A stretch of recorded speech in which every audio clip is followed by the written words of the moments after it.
बिस्मिल्लाहिर्रहमानिर्रहीम। मेरे मुसलमान भाइयों बहनों बेटियों बुज़ुर्गों, आज मैंने आपके सामने एक ऐसे बादशाह का ज़िक्र करना है कि वो बादशाही से विलायत तक और अल्लाह के कामिल वली वो बने, और उसके बाद एहतियात का क्या आलिम था, और अल्लाह ताला अपने जो नेक बंदे होते हैं उनकी छोटी से छोटी गलती भी जो है वो रब ताला नहीं चाहते कि उनसे सर्ज़ो दो और उनकी किस तरह इस्लाह करते। आपको मालूम है कि हज़रत इब्राहिम बिन अदम रहमतुल्लाह अलैह बल के बादशाह थे, फिर छोड़ा और फिर फ़कीरी इख्तियार की और इबादत ज़ुहद वरा जंगलों में चले गए। एक ज़माना था जब वो बैतुल मक़दस में चले गए और वहाँ इबादत में मसरूफ़ थे। तो एक रात का ज़िक्र है कि आप मस्जिद में इबादत में मसरूफ़ थे तो देखा कि दो फ़रिश्ते वहाँ पे आए हैं और वो आपस में गुफ्तगू कर रहे हैं। एक फ़रिश्ते ने दूसरे से कहा, मुझे यहाँ पर इंसान की खुशबू आ रही है। दूसरे फ़रिश्ते ने कहा, हाँ ये इब्राहिम बिन अदम है। तो पहले ने पूछा कि ये इब्राहिम बिन अदम जो है ये वही है जो बल्क के बादशाह थे। उसने कहा ये बल्क के बादशाह हैं, लेकिन अफसोस कि ये आदमी जो था इतनी मुसीबतें इसने बर्दाश्त की, इतना ज़ोद वरा तकवा और फ़क्र इख्तियार किया, बादशाही छोड़ी, लेकिन एक छोटी सी गलती की वजह से इनसे वो सारा मकाम जो था, जो अज़मतें थी, वो छिन गई। तो पहले फ़रिश्ते दूसरे ने पूछा कि ये कैसे हुआ। तो पहले फ़रिश्ते ने कहा, जब वो बसरा में थे उन्होंने एक दिन एक दुकानदार से खजूरें ख़रीदी। जब वो खजूरें लेकर मुड़ने लगे तो वहाँ नीचे ज़मीन पर एक खजूर गिरी हुई थी। इब्राहिम बिन अदम ने यह समझा कि ये खजूर जो है ये मेरी खजूरों में से गिरी है, हालांकि वो उनकी नहीं थी, वो दुकानदार के टोकरे से गिरी थी। वो खजूर खा ली और उसी वक्त उनके जो मकामात बुलंद थे रूहानी दुनिया में, मार्फत की दुनिया में, वो उनसे उसी वक्त छिन गया। सैयदना इब्राहिम बिन अदम रहमतुल्लाह अलैह ने ये बात सुनी और आप अश्कबार हो गए और रोते हुए वहाँ से चले बैतुल मक़दस से और बसरा वापस पहुँचे और खजूरों के बाज़ार में गए, वहाँ खजूरें ख़रीदी। ख़रीद कर उस दुकानदार के पास गए और एक खजूर उसको जाके पेश की और कहा कि भाई ये खजूर मैं इस तरह ले गया था और मेरे साथ ये वाक़या पेश आया है, मुझे तुम माफ़ कर दो। उसने कहा, हज़रत आप कैसी बात करते हैं, मैंने आपको माफ़ किया, लेकिन ये तो मामूली सी बात थी, ऐसी कौन सी बात थी, रोज़ लोग दुकान पे आते हैं और चखने के लिए भी खजूर उठा लेते हैं। फरमाया, नहीं, हमें उस बारगाह से जिससे हमारा ताल्लुक़ है वहाँ हमें इस तरह की भी इजाज़त नहीं। उसे खुशदिली से माफ़ किया। आप वहाँ से वापस हुए, चले और बैतुल मक़दस पहुँच गए। काफ़ी दिन सफ़र करने के बाद जब बैतुल मक़दस में पहुँचे तो रात का वक्त हुआ। तो फिर देखते हैं कि वही मलाइका दोनों आ गए हैं और एक दूसरे से कह रहा है, आज फिर इंसान की खुशबू आ रही है।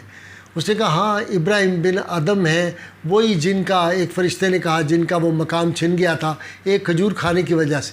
तो दूसरा फ़रिश्ता बोला, नहीं, अल्लाह ने उन पे बड़ा करम किया है कि वो जो उनका मकाम छीना था वो अल्लाह ताला ने दोबारा उनको अता कर दिया, उन्होंने जो खजूर है वो वापस कर दी है। तो ये अल्लाह वाले जो होते हैं उनकी ज़रा सी जो कोई भूल भी हो जाए उनसे, तो अल्लाह ताला नहीं चाहता कि वो कोई ऐसा काम करें जो उसकी बारगाह में नापसंदीदा हो, तो उनकी इस्लाह फ़ौरन हो जाया करती है। अल्लाह की रहमत ने उनको अपने दामन में ढांपा होता है हर वक्त ये अल्लाह वालों को।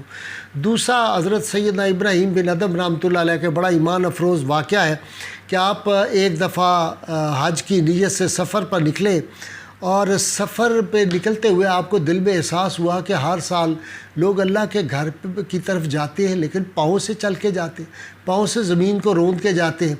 वो कहते हैं ना कि अदब से सर किया जाता है राह जज्बो मस्ती को, और कदम इस रास्ते में पाए पेशानी से रखते हैं।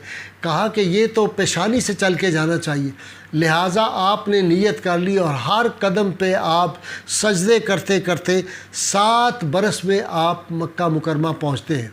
जब वहाँ गए तो इबादत और रियाज़त इतनी ज़्यादा की कि फिर 12 बरस आप हरम मक्का में ही रहे और इशा के वज़ू से आप सुबह की नमाज़ अदा फरमाते थे, सारी रात नवाफिल आप अदा फरमाते रहते थे। फिर अल्लाह ने मकाम क्या दिया, जब आपका जिस दिन विसाल पाक हुआ तो फ़िज़ा में एक आवाज़ गूंजी जो मक्का, अतराफ़ मक्का और सारी दुनिया में सुनी गई।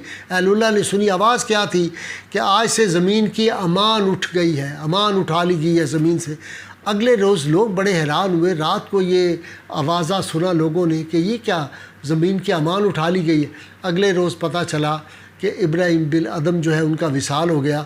تو یہ جو اللہ کے نیک بندے ہوتے ہیں، یہ چونکہ نبی کریم صلی اللہ علیہ وسلم کے روحانی وارث ہوتے ہیں، تو ان کی وجہ سے زمین کو جو ہے امن نصیب ہوتا ہے، ان کی وجہ سے بے شمار جو ابتلا اور مصیبتیں ہوتی ہیں وہ دور ہو جاتی ہیں۔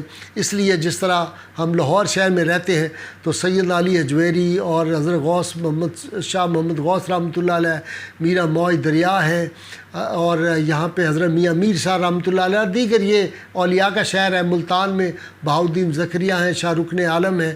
تو اس طرح ہر شہر میں جو اولیاء ہوتے ہیں یہ ان جگہوں کے لیے، ان شہروں کے لیے امان ہوتے ہیں، یہ برکتوں کا جو ہے ایک ذریعہ ہوتے ہیں، اللہ تعالیٰ کی رحمتیں نازل ہوتی ہیں۔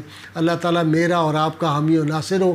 اللہ تعالیٰ ہمیں حضور رحمت کونین صلی اللہ علیہ وآلہ وسلم کی غیر مشروط محبت اور لامحدود وفاداری نصیب فرمائے۔ نعرے کے لیے تیار ہو جائیے۔ پاکستان کا مطلب کیا؟ لا الہ الا اللہ محمد رسول اللہ صلی اللہ علیہ وآلہ وسلم۔